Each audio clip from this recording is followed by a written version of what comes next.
Karena akuntansi itu sebetulnya esensi dasarnya adalah accountability. Jadi bagaimana kita mempertanggungjawabkan. Di dalam perencanaan keuangan Kristen saya melihatnya hanyalah sebagai sebuah rasa syukur juga. Lalu kemudian juga kita mau betul-betul berhitung nih. Tuhan sudah memberikan kita 1 bulan ini berapa. Lalu dengan uang yang sudah dasarnya memang dari apa yang saya dapat sebulan itu. Yes. Apapun berapapun jumlahnya. Supposedly begitu. Ya, lalu itu kemudian yang harus ditata dengan pengeluaran yang bertanggung jawab. Ya. Ya.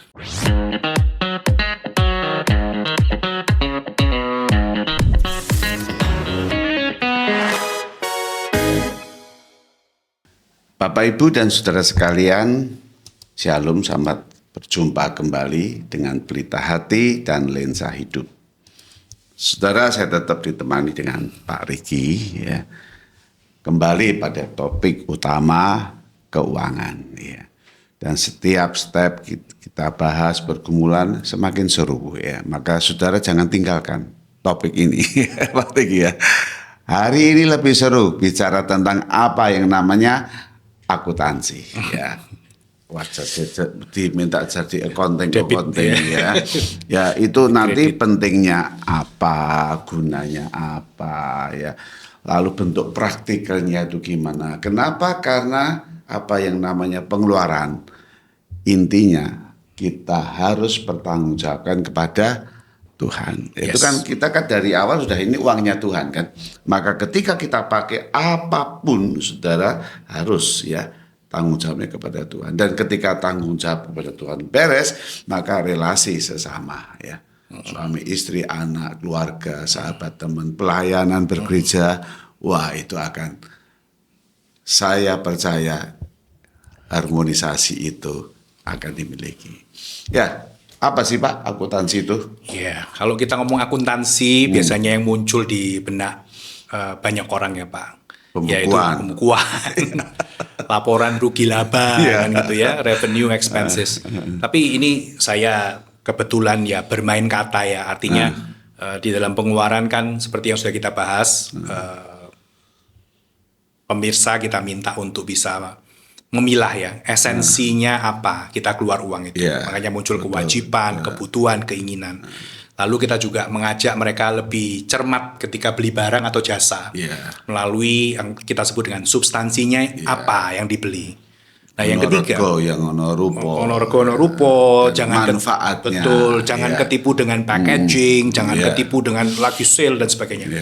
Jadi intinya cermat. Akhirnya orang percaya, orang Kristen itu ketika beli barang dia tahu kalau mahal karena apa dan apakah mahalnya itu worth it atau enggak. Nah yang ketiga hari ini tuh lebih ke arah bagaimana kita menjadi orang Kristen tuh mempertanggungjawabkan. Karena akuntansi itu sebetulnya esensi dasarnya adalah accountability. Jadi bagaimana kita mempertanggungjawabkan.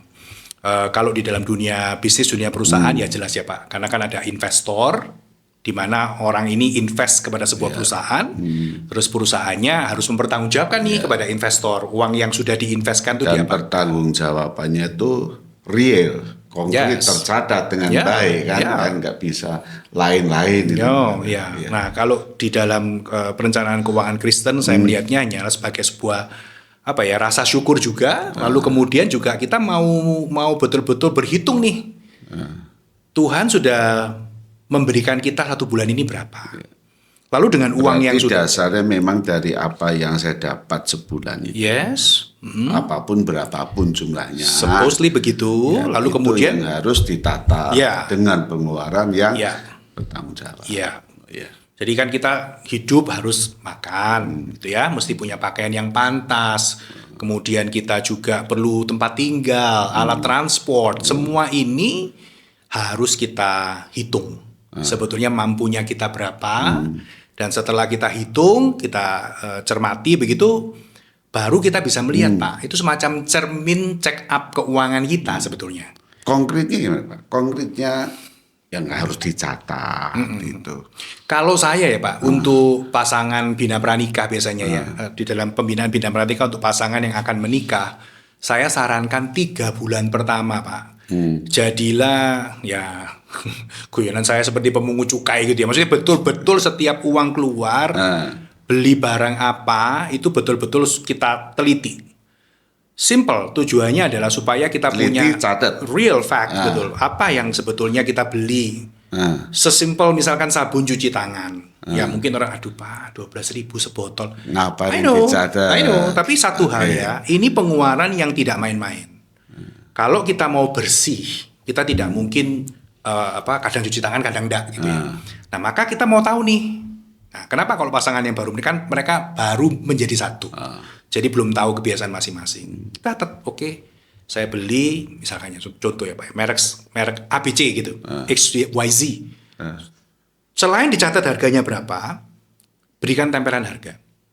Tempelan harga itu bukan ditulisi harganya. Kalau saya tulisi tanggal belinya. Supaya saya tahu 12.000 sebotol tuh habisnya kapan. Ini ini ya. Jadi akhirnya kita catat semua itu membuat kita jadi punya semacam record yang apa ya istilahnya valid. Kayak global ya. Global ini Pak. Misalnya orang-orang saya masuk lebih detail lagi ya supaya pemirsa ini wah ribet Pak Riki gitu ya. Masa sih misal saya belanja. Yes. Saya belanja ke pasar tradisional itu ya. Bawa 500.000 gitu ya. Ya apa enggak bisa terus belanja 500.000. Enggak bisa gitu kan? Atau mesti Lombok. Questionnya adalah 500.000. Oke. Gula, sayur ini, sayur apa, total gitu. Saya sorot secara teologis ya.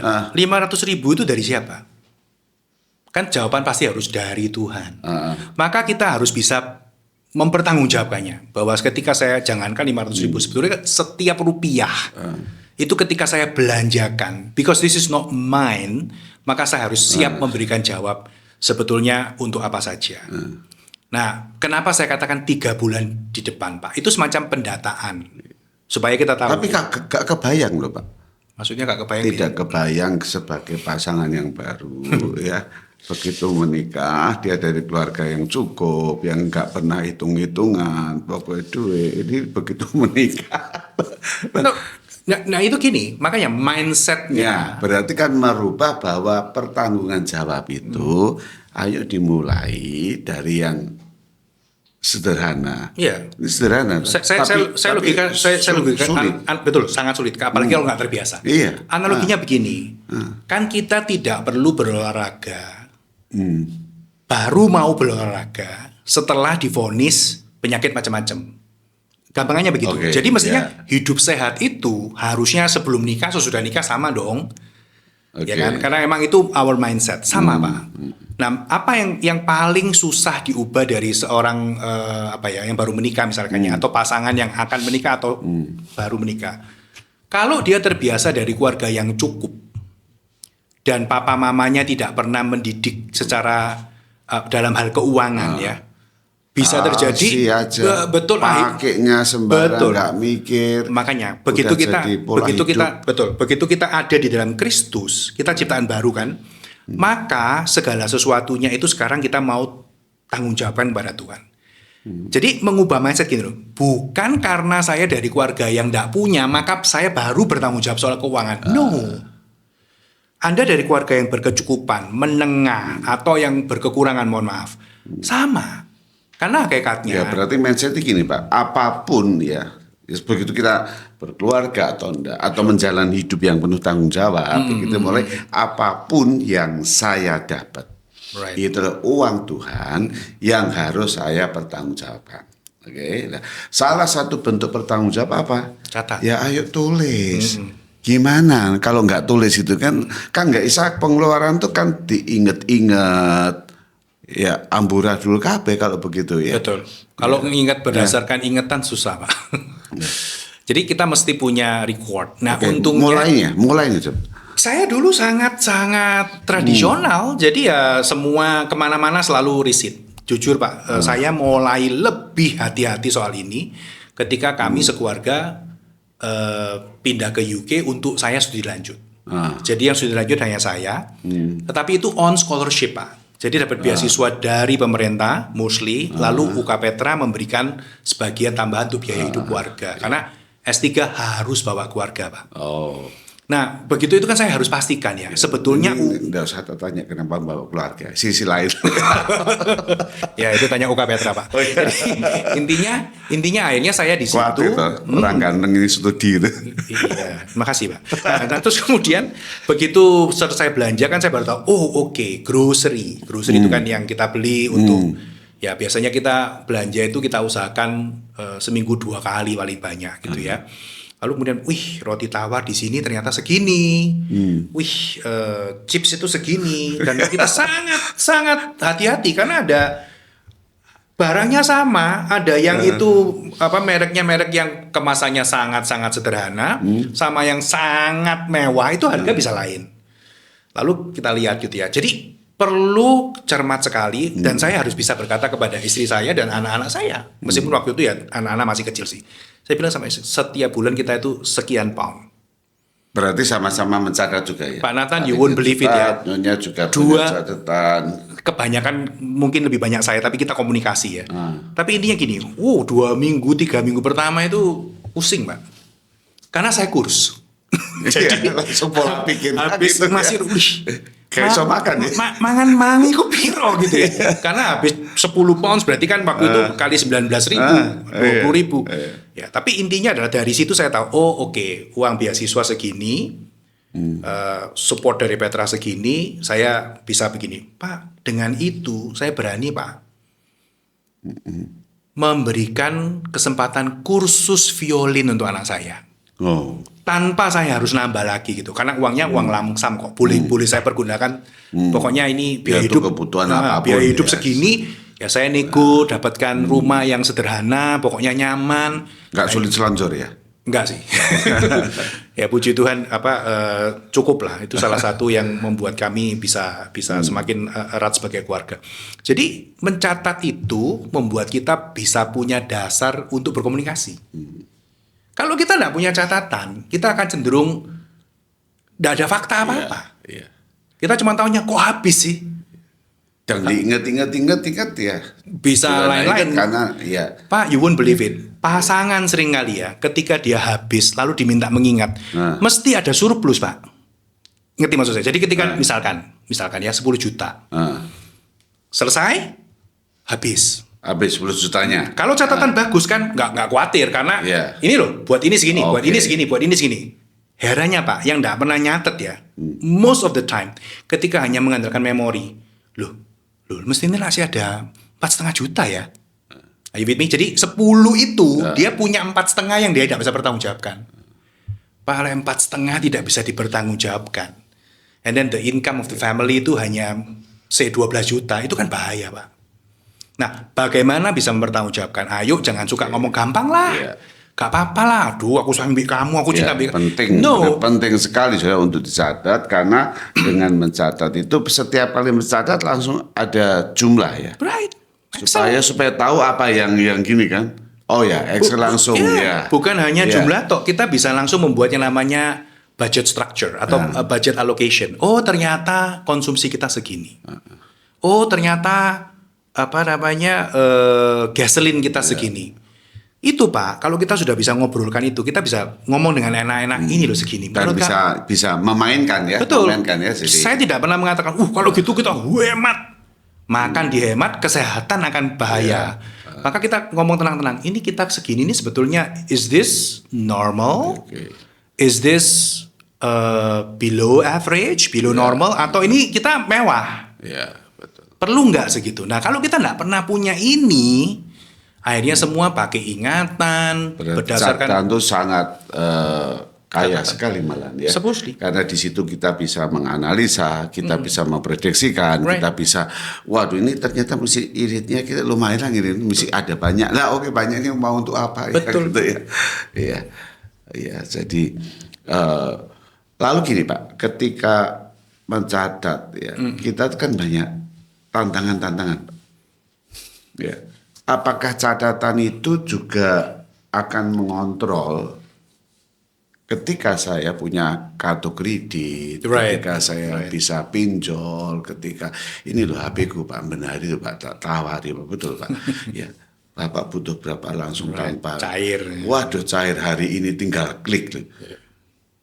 itu ratusan juta, tinggal klik tanpa saya nggak kenal siapapun. Nah itu kan ya kalau kaitkan dengan catatan, lalu kan berarti kan ketika saya kredit kan dapat barang ini kan, ya, lalu kan bayarnya itu kan ya seingatnya itu, itu kalau seingatnya yang nakal kan, lah dengan pencatatan tuh gimana? Ya, dengan pencatatan itu kita jadi tahu satu hal, apakah kita punya kesanggupan. Kalau kita beli apa-apa, pay later, bayar nanti, seberapa besar kesanggupan kita untuk itu. Terus yang kedua, dengan kita punya catatan tadi, kita bisa membuat semacam prediksi, Pak. Kan catatan itu juga membuat kita bisa punya catatan tentang apakah sebulan itu surplus. Kan surplus ini nggak diem gitu ya, bisa kita tabungkan, bisa kita reinvestkan misalkan. Lalu kemudian setelah sekian lama, makanya tadi saya katakan juga bisa kita pakai malah defisit untuk jadi kalau makanya kadang-kadang itu bisa berupa sesuatu yang membuat kita tunda pengeluaran karena sekarang belum sanggup atau mungkin somehow kebutuhannya nggak harus sekarang dipenuhi. Okay. Kita bisa tunggu. Nah, terus kemudian dengan mempunyai catatan itu tadi juga kita punya semacam referensi gitu ya, bahwa kalau kita berani ambil kredit, ini kan Pak Nathan kan contohnya kartu kredit ya, itu kan biasanya untuk konsumsi, ya apa yang cafe saya inginkan, cost, ya makanya saya kadang khawatir saya Pak. Menyinggung yang lalu keinginan itu ya apa yang kita inginkan gesek. Yes, Pak Nathan sejak nggak tahu ya dunia ini masuk dalam yang namanya coffee shop lifestyle, sampai di Indonesia kan keluar ngomong terus diganti katakan, ayo Pak ngopi dulu. Padahal maksudnya itu ngobrol gitu ya. Nah, ketika ngopi itu kan tidak semuanya mengandalkan uang kas. Ada yang begini, punya kartu ini, punya kartu membership ini, punya kartu kredit ini, pointernya yang jualan Pak, membuat kita konsum terus dan tidak harus bayar tunai. Nah, tapi kalau kita tidak punya catatan, akhirnya kita itu tidak tahu kesanggupan kita berapa banyak gitu ya untuk melakukan ini. Tadi kartu kredit ya, saya naikkan lagi Pak. Kredit kendaraan bermotor, KKB. Itu kan mobil gitu ya. Dan biasanya itu dia minta 2, ya ada sing 5 tahun sih, tapi jarang. Biasanya 3 sampai 5 tahun. 3 tahun, 2 tahun. Nah ini kan berarti kita akan terikat. Ya, kita bayar 30% sekarang, mobil bisa kita bawa pulang, bisa kita kendarai, pakai. Tapi dalam waktu 3 sampai 4 tahun atau 5 tahun, per bulan kita akan cicil. Dan itu kan harus disadari, kan nilainya kan bukan kecil gitu kan. Not only bukan kecil Pak, mobil itu nilainya turun. Beda dengan rumah. Nah, kalau kita sudah punya pemikiran seperti itu ya berarti kita tahu, saya akan kepotong setiap bulan sejumlah X untuk cicilan mobil. Itu teori financial planning mengatakan Pak, nggak boleh lebih dari 30% income kita. So if you are making 10 million, seharusnya nggak boleh cicil apapun lebih dari 3 juta. Just 30%. Ada yang sangat liberal mungkin 40%. Masalahnya itu nggak pernah pikir itu Pak. Ya, justru masalahnya ya begitu bangga sekali orang. Saya nggak tahu yang anak Z sekarang pakai apa ya. Kalau dulu zamannya saya gitu kita naik dompet pakai kartu kredit itu. Jadi kalau bayar dikasih buka gitu. Wah, itu Anda ambil sendiri gitu. Orang lihat orang mampu, tapi saya pikir loh, kamu sih bayar ini tiap bulan nih bayar. Pikiran pikir baik enggak itu ya. Pak Nathan bayangkan ya, saking cuannya ya, ada yang membershipnya itu nol. Jadi punya kartu kredit itu tidak ada iuran tahunannya. Sampai begitu. Berarti kan dia percaya bahwa ini pasti cuan toh Pak, meskipun tidak ada bayar iuran tahunannya.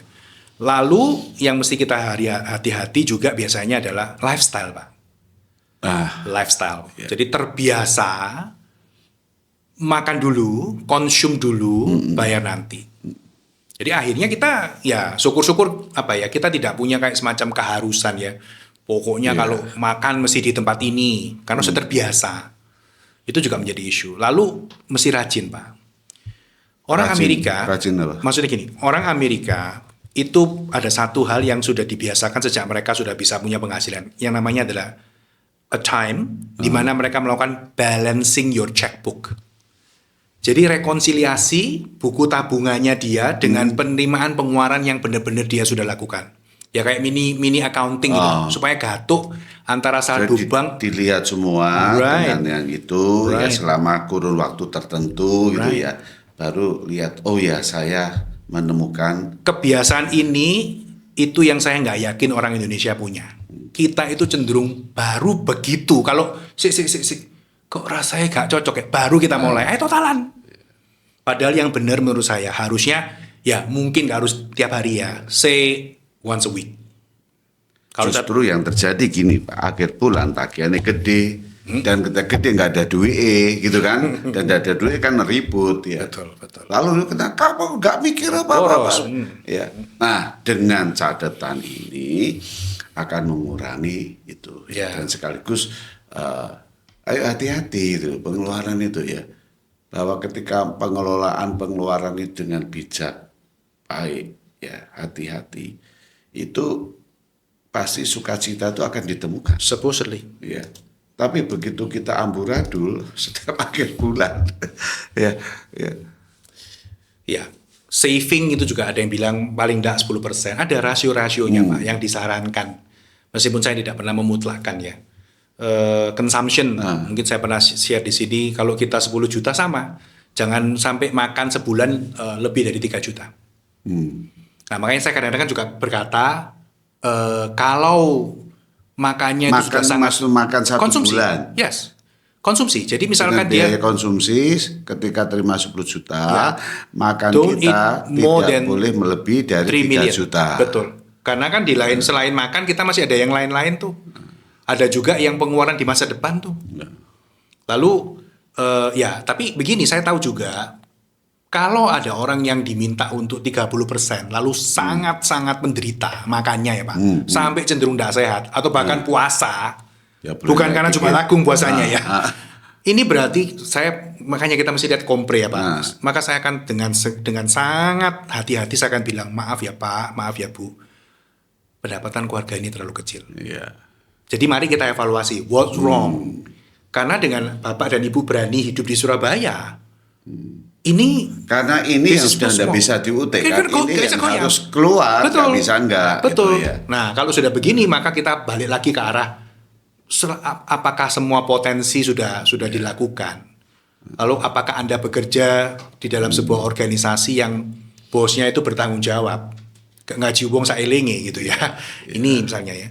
Nah tapi kalau ininya udah beres maka ininya no more than 30%. Jadi begitu ini kita lihat. Nah, bagaimana kita bisa tahu 30% kah? Atau sudah 35%? Catat, Pak. Ya. Jadi memang pencatatan itu adalah pencatatan yang secara real dilakukan dengan penuh kesadaran.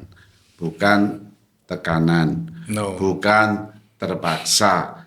Tapi betul-betul apa yang saya catat itu akan menghasilkan sukacita, supposedly, ya, mestinya kan, dan rasa syukur Tuhan, bahkan mungkin bisa kaget-kaget ya. Apalagi ketika kita catat-catat dengan sudah kebutuhan dengan baik, lalu kemudian ada pendapatan yang, loh saya tidak ngerti, rasanya itu tidak cukup ya. Tapi kok cukup Tuhan dari mana itu ya?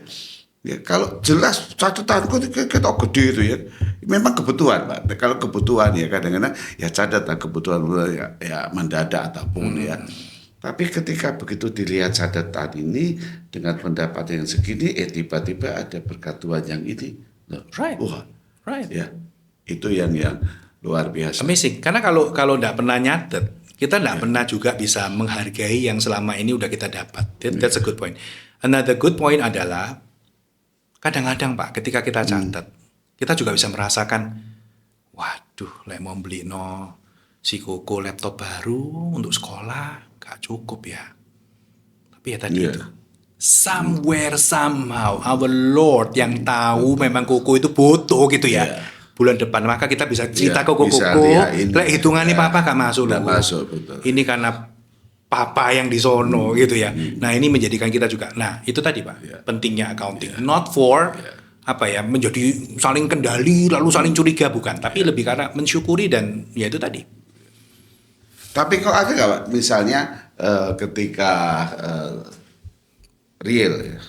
Catatan ingatan dok. Udah karena kebiasaan rutin apa gitu. Yang sudah tahu memang keluar ini dan memang enggak lebih ya kamu belanja sudah tak kasih segini ya kadang-kadang istri yang belanja ya ada kembalinya disimpan dewek apa tapi data patok ya. Tapi yang jelas dalam benak saya itu ada catatan enggak bisa lebih daripada yang ini. Boleh. Apalagi kalau dia bermainnya gini, memisahkan account ya. Account yang untuk working capital istilahnya. Yang masuk keluar dan dia sudah tentukan pokoknya saldo balance akhir bulan tidak negatif atau paling tidak sisa 500.000 berarti pengeluaran kita udah betul. Boleh. Saya juga ngerti Pak, kalau terus catat setiap hari itu kita akhirnya jadi waktunya terbuang untuk itu. I really understand that. Nah, yang mesti kita jadikan kadang-kadang juga bisa begini sih, kalau sudah sama-sama percaya dan mempunyai level keuangan yang sudah stabil ya. Suami sama istri bilang, pokoknya pengeluaran di bawah misalnya ya. Di bawah 2 juta, nggak usah diskusi. Trust you trust me. Biasanya Pak, salah satu pencirinya adalah apakah keluarga itu baru saja melakukan keputusan yang lumayan besar secara keuangan. Contoh, pindah rumah. Pindah rumah itu Pak, itu nggak akan cuma sekedar harga rumah baru. Betul. Ono lanjutannya, kilowatt listriknya naik. Jadi rumah baru yang biasanya lebih baik dari rumah lama itu akan ada buntut-buntutnya. Atau kayak yang kejadian saya tadi, selama ini di Surabaya, tiba-tiba Tuhan beri berkat studi lanjut ke luar negeri, itu kan big change. Maka kita mesti waspada lagi, nyatet lagi. Supaya kalau kita enggak lakukan itu, hal baru itu justru jadi perangkap kita, Pak. Kita jadi gaji naik akeh. Kok tabungan tiap bulan tambah kaono gitu ya. Padahal kita dulu waktu gajinya lebih kecil dari sini masih bisa nabung. Itu karena catatannya sudah enggak relevan lagi untuk kehidupan yang baru. Ya, jadi intinya bisa nggak Pak Riki? Intinya bahwa apapun yang dicatat, baik yang fisik memang saya catat, tapi selalu ada benak saya itu hati-hati dengan pengeluaran. Yes. Yang tidak boleh sembarang dengan apa yang saya dapat dan saya keluar saya harus bertanggung jawab pada Tuhan. Betul. Dan bukti tanggung jawab pada Tuhan adalah relasi keluarga, sahabat, pelayanan itu sukacita. Betul, plus Pak, tambah knowledge Pak. Karena pada saat kita mempertimbangkan keluar uang, itu kan kita belajar. Sekarang saya jadi tahu, restoran di Surabaya itu ada macam-macam. Wedding organizer itu bermacam-macam. Jadi more knowledge. Dan jadi kita lebih wise. Iya, analisa untuk ke sana perlu atau enggak atau apa. Ya. Bonusnya banyak, betul. Ya. Makasih Pak Riki. Sama-sama. Saudara, ayo ya kita mulai dengan apa yang namanya akuntansi ya, karena pencatatan pengeluaran ya itu akan kita melihat sejauh mana berkat Tuhan yang dilimpahkan dalam hidup kita. Wow, luar biasa. Tapi juga apa yang Tuhan berikan berapapun tidak pernah membuat saudara dan saya khawatir untuk melihat menjalani masa depan. Amin ya. Makasih, Tuhan berkati.